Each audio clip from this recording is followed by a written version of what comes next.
Union-backed education activists for the second year left their North Carolina classrooms and headed to Raleigh for the May 1st protest and rally. Now, the group said that education is in crisis in North Carolina and that something must be done. Their something turned out to be a $6 billion list of demands. Now, our next guest, Dr. Terry Stoops of the John Locke Foundation, says that the activists are correct. North Carolina does have an education crisis, but he points out that the activists have failed to recognize exactly what that crisis is. He says it's with student achievement. Dr. Stoops joins us now to talk about that. Terry, welcome back to the show. Thank you. This is the second year that we've seen thousands of people come to Raleigh to protest and rally. You were there. What was your impression? Well, the crowd seemed to be smaller than they were last year, and that was the initial thought was that as many as 50,000 would show up, and that's what some people were saying in advance of the march, that there would be that many, but it really didn't turn out to be that many. I would say that probably wasn't more than 5,000 there in attendance, which is still, I think, fairly impressive, but definitely not more than showed up last year. And there seemed to be some really strong political overtones to a lot of the speakers, and certainly the list of demands that were released by the North Carolina Association of Educators before the march.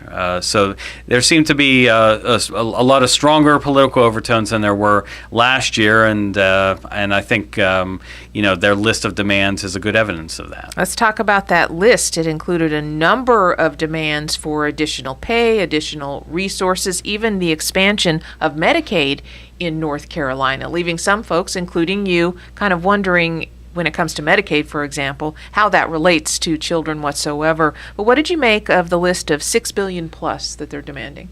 Yeah, I summed it up as more money, more manpower, and more Medicaid. And there were some things on here that, they might have found some common ground with Republican legislators. For example, having more school psychologists and school social workers, I think, is a concern by many Republicans, looking at maybe some mental health assistance that schools could need. But a lot of these proposals don't have strong support by Republicans, and we're dead on arrival. Medicaid expansion is a good example of that. And it's hard to imagine how Medicaid expansion would help kids, because going into this, there were a lot of people, a lot of teachers saying, oh, we need Medicaid expansion because they're going to be help kids or help the kids' parents. But the Medicaid expansion population, between 78 and 82% of that expansion population are childless adults. These are neither children nor people that have children. So it's hard to imagine that there would be any direct relationship between Medicaid expansion and being able to help children directly in the classroom. And then there were other things on the list of demands, such as increasing cost of living adjustment for retirees that would have enormous consequences, not only for the budget this year, but in budgets in the future, because that alone would add a $2.5 billion unfunded liability to our retirement system. So there were, I thought, many things on this list of demands that really weren't well thought out, and it really wasn't, in the end, designed to try to find some common ground with Republican legislators. It was, just like the march itself, a political maneuver. Terry, you wrote in several different pieces coming up to this rally that you agreed essentially that there is a crisis in public education in North Carolina, but you have said, look, we need to be aware of what's happening with student achievement, and in some cases the lack of student achievement. And you were kind of scratching your head saying, look, people would be willing to work together with the activists who were protesting, along with others who have a different point of view, around that common goal of trying to lift kids up.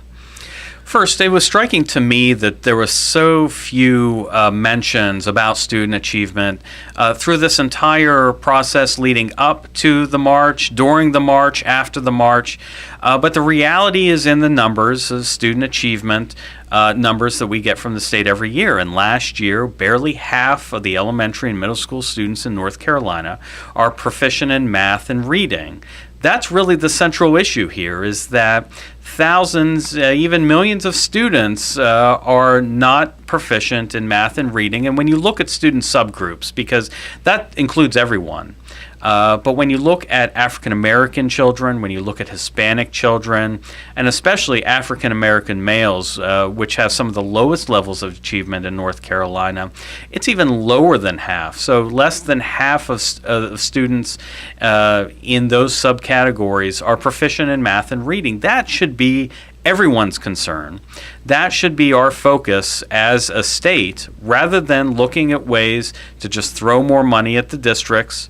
We should be looking at ways to strategically use the money that's allocated to increase student achievement. Terry, the numbers that you have cited are truly alarming. When you think about what that portends for those girls and boys who aren't achieving now, what does that mean for them 4 years from now? 10 years from now, when they're adults trying to make their way in the world and support themselves, have a family, lead a productive, happy life, what does that mean if we don't address this? Well, it means we're losing a generation, frankly. And this is the really sad part, is that look beyond the numbers of students that would go to get higher education and think about the fact that those that are graduating don't have the basic skills to be successful in the workforce at entry-level jobs, especially these low-income kids, minority kids in counties that don't have a whole lot of opportunities. They are graduating facing few job opportunities, virtually no opportunity to get higher education or any sort of post-secondary training. This is a lost generation, and that should be everyone's concern. And I hadn't heard one mention of that through all the speakers, from Mark Jewell, the president of the North Carolina Association of Educators, to Reverend William Barber, the Poor People's Campaign. I hadn't heard one mention of student achievement through all those discussions and all those speeches during the rally. One of the curiosities about the day that was chosen for this rally, a Wednesday midweek, a teaching day, was that there were counties in North Carolina where kids had been out of school because of storms, hurricanes, several different counties particularly devastated by that. And you wrote that people should be concerned about losing an instruction day and that that is consequential. People may not realize how consequential that is. Help us understand. Well, first of all, it's important to look at the calendar itself and to realize that a lot of these school districts had spring break the week before the march. So you had kids out of school for a week. They came back for a couple days, and then they were off again, and then they came back to school for 2 other days that probably weren't as productive as they needed to be. Every day is important for student achievement, and every day needs to be better than the day before. And unfortunately, there were those that participated in the march that called off that day under the idea that, oh, it's just one day.